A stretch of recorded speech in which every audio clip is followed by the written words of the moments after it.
तो अभी तक जितने भी लॉजिकल प्रॉब्लम्स हमने किए उसमें थ्योरेटिकल स्टेटमेंट्स के थ्रू जो है हमें चीज़ें बताई जा रही थी और हम उस पर अमल दरामद कर रहे थे। जैसे A is more than B, A is less than B, A cost more than B, A cost less than B. तो इस तरह की स्टेटमेंट्स थी। अभी उन्हीं स्टेटमेंट्स को मैथमेटिकल एक्सप्रेशंस में भी पूछा जा सकता है और उस मैथमेटिकल एक्सप्रेशंस में कन्वर्ट करने के लिए इन मैथमेटिकल सिंबल्स की ज़रूरत होती है। अब जैसे ये हम लोगों के पास सिंबल है ग्रेटर देन का, जैसे a is greater than b, तो फॉर एग्जांपल आपको समझाने के लिए मैं ऐसा लिख सकता हूँ कि 5 इज़ ग्रेटर देन 4।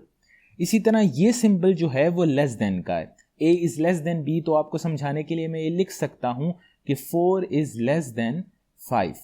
अब ये सिंबल हम लोगों के पास है इक्वल टू का, तो इसको इस तरीके से लिखा जा सकता है जैसे 4 इज़ इक्वल टू 4, या 5 इज इक्वल टू 2 प्लस 3, या 6 इज इक्वल टू 10 माइनस 4, क्योंकि ये दोनों एक्सप्रेशंस आपस में इक्वल हैं।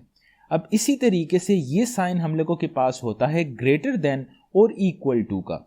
अब इसको समझाने के लिए मैं एक सेट बना सकता हूँ, फॉर एग्जांपल आप लोगों की जस्ट अंडरस्टैंडिंग के लिए, कि मेरे पास एक सेट ए है जिसके अंदर मेरे पास मौजूद है 5, 6, 7, 8, और इसी तरह मेरे पास एक सेट बी है जिसके अंदर मेरे पास मौजूद है 5।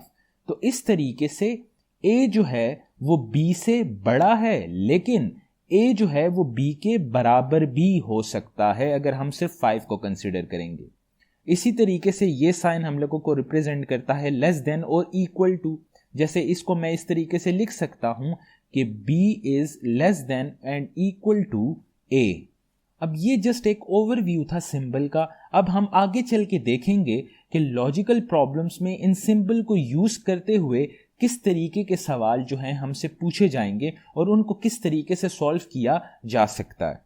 अब फॉर एग्जांपल हमें यहाँ पे एक स्टेटमेंट गिवन है कि L is greater then M, M is greater then N and N is greater than P। अब इसको मैं इस तरीके से भी लिख सकता हूं जैसे L is greater then M, M is greater then N and N is greater than P।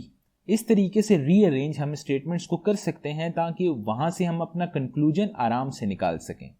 अब ये स्टेटमेंट किसी हद तक क्लियर है और इसकी मदद से आराम से हम अपना एक क्वेश्चन सॉल्व कर सकते हैं। लेकिन अगर हम अपनी पिछली मेथोडोलॉजी से इसको लिंक करने की कोशिश करें तो हम इस स्टेटमेंट को इस तरीके से भी प्लॉट कर सकते हैं, जैसे मेरे पास ये आ जाएगा एक हाई वैल्यू और मेरे पास ये आ जाएगी एक लो वैल्यू। इस तरीके से हाई वैल्यू में इस टाइम पे हाईएस्ट मेरे पास L है और लोवेस्ट मेरे पास P है, और इसको इस तरीके से मैं भी प्लॉट कर सकता हूं जैसे L M से बड़ा है और M जो है वो N से बड़ा है। अब वो पहला कंक्लूजन हमसे पूछ रहे हैं कि L is greater than P, जो यहां से क्लियर है कि L is greater than P, तो ये हमारे पास ट्रू है। सिमिलरली वो पूछ रहा है M is greater than P, तो M is greater than P, so ये भी ट्रू है। तो इस तरीके से E is the right option as if both the conclusion 1 and 2 follow. अब इन एक्सप्रेशंस को भी हम एक साथ लिख सकते हैं जैसे A is greater than B, B is equal to H, H is greater than G। अब इसको हम अपनी पुरानी मेथोडोलॉजी से लिंक करने के लिए भी प्लॉट कर सकते हैं। फॉर एग्जांपल ये मेरे पास आ गई एक हाई वैल्यू और ये मेरे पास आ गई एक लो वैल्यू। अब यहाँ पे हाईएस्ट पॉइंट मेरा जो है वो A बन रहा है और B जो है वो A से छोटा है, तो उसको यहाँ पे प्लॉट किया जा सकता है। अब यहाँ पे हमें ये भी शो है कि B और H आपस में इक्वल हैं, तो उसको मैं इस तरीके से भी लिख सकता हूँ। अब यहाँ पे शो है कि जो B और H हैं वो G से बड़े हैं, तो उसको मैं इस तरीके से लिख सकता हूँ। अब यहाँ पे पहली स्टेटमेंट है कि A is greater than G। अब यहाँ से ये क्लियर है बिल्कुल, जस्ट मैं आपको पुराने टॉपिक से लिंक करने के लिए ये एडिशनल स्टेप कर रहा हूँ कि मे बी अगर कोई कॉम्प्लिकेटेड स्टेटमेंट आ जाए जिसको आप अच्छे तरीके से ना समझ सको, तो यहाँ से आपकी ऑलरेडी पुराने कॉन्सेप्ट पे प्रैक्टिस होगी, तो यहाँ से भी आप कंक्लूड कर सकते हो। नहीं तो ये जो सवाल हैं ये काफ़ी सिंपल हैं, उनके लिए ये चीज़ आपको बनाने की ज़रूरत है ही नहीं, यहाँ से सारी चीज़ें ऑटोमेटिकली क्लियर हो जाती हैं। अब यहाँ पे A is greater than G, जो क्लियर है, A हम लोगों के पास हाईएस्ट पॉइंट है, G हम लोगों के पास लोवेस्ट पॉइंट है, तो ये ट्रू है। Similarly a is greater then h, तो यहां से ये भी क्लियर है कि a हम लोगों के पास एक बड़ी वैल्यू है और h छोटी वैल्यू की तरफ जा रहा है, तो ये भी ट्रू है। तो similarly option E is the right option. Solve करते हैं हम अपना अगला क्वेश्चन। अच्छा, यहां पे हमारे पास है h is less then j। अब यहां पे 2-3 पॉइंट्स आप नोट करें कि हमेशा हम ग्रेटर टू के साइन के साथ चलेंगे ताकि हमारी जो एक्सप्रेशन है वो एक यूनिफॉर्मिटी के साथ रहे और हमें अपने आंसर्स वहां से एक्सट्रैक्ट करने में आसानी रहे। अब यहां पे लिखा हुआ है h is less then j, तो इसको मैं इस तरीके से लिख सकता हूं ना, जैसे j is greater then h। For example मेरे पास एक वैल्यू है 5 इज ग्रेटर देन 4। अब अगर मैं इनकी जगह चेंज करूंगा तो मैं इस तरीके से लिख सकता हूं 4 इज लेस देन 5। तो जाहिर बात है जिस टाइम पे मैंने इनकी जगह बदली तो ये ग्रेटर टू का साइन जो है वो लेस टू में कन्वर्ट हो गया और लेस टू का साइन ग्रेटर टू में कन्वर्ट हो जाएगा। तो ये सिंपल सी चीज मैंने यहां पे करने की कोशिश की। अब यहां पे मेरे पास है f is less then h, तो इसको मैं इस तरीके से भी लिख सकता हूं कि h is greater then f। अब यहां पे मेरे पास दो पार्ट्स हैं, जो j is equal to k, तो ये तो मैं डायरेक्टली इस तरीके से यहां पे लिख सकता हूं। अब इसका एक और पार्ट मेरे पास ये था कि i is less than and equal to j, तो मैं इसको इस तरीके से भी लिख सकता हूं जैसे j इज ग्रेटर देन और इक्वल टू i। अब यहां इस एक्सप्रेशन की दो पॉसिबिलिटीज निकल सकती हैं और वो हम लोगों के पास ये हैं कि j जो है वो i से बड़ा भी हो सकता है या j जो है वो i के बराबर भी हो सकता है, और इन दोनों में से कौन सी काउंट होगी इसका हमें कोई नहीं आइडिया, क्योंकि प्रॉपर इंफॉर्मेशन ना i की गिवन है और ना ही j की गिवन है, जस्ट ये साइन गिवन है जिस पे ये दो अजम्पशंस किए जा सकते हैं। अब जितना काम हमने किया इसकी मदद से भी ये क्वेश्चन सॉल्व किया जा सकता है, लेकिन आपको समझाने के लिए एक नेक्स्ट स्टेप भी हम कर लेते हैं। अगेन जिस मेथोडोलॉजी पे हम चल रहे हैं, जैसे ये हम लोगों की हो गई एक हाई वैल्यू, ये हम लोगों की हो गई एक लो वैल्यू। अब यहाँ पे मैं प्लॉट कर लेता हूँ, जैसे यहाँ पे j आ गया एंड देन k आ गया, फिर उसके बाद h आ गया और फिर उसके बाद f आ गया। अब यहाँ पे दूसरी लाइन में जो i है वो अनसर्टेन है, एज i जो है वो j के बराबर भी हो सकता है और j से छोटा भी हो सकता है, लेकिन कितना छोटा हो सकता है इसकी कोई इंफॉर्मेशन हमें नहीं प्रोवाइडेड। i इस जगह पे भी हो सकता है, i इस जगह पे भी हो सकता है, i इस जगह पे भी हो सकता है। तो कंक्लूजन 1 हमारे पास है h is greater then i। अब जैसे i की जो पोजीशन है वो अनसर्टेन है, i यहां भी हो सकता है और यहां भी हो सकता है, so it's not true. Similarly i is greater then f। Again i की जो पोजीशन है वो अनसर्टेन है, वो यहां j के बराबर भी हो सकता है और f से छोटा भी हो सकता है, तो स्टेटमेंट 2 भी नॉट ट्रू है। So option D is the right option. अब इस क्वेश्चन को सॉल्व करने से पहले अगेन इस चीज को रीअरेंज कर लेते हैं। जो पॉइंट मैंने आपको पहले बताया था कि हम ग्रेटर टू के साइन के साथ चलेंगे ताकि एक यूनिफॉर्मिटी रहे। अब फॉर एग्जांपल यहाँ पे अगर a is less then b है तो मैं इसको इस तरीके से लिख सकता हूं कि b is greater then a।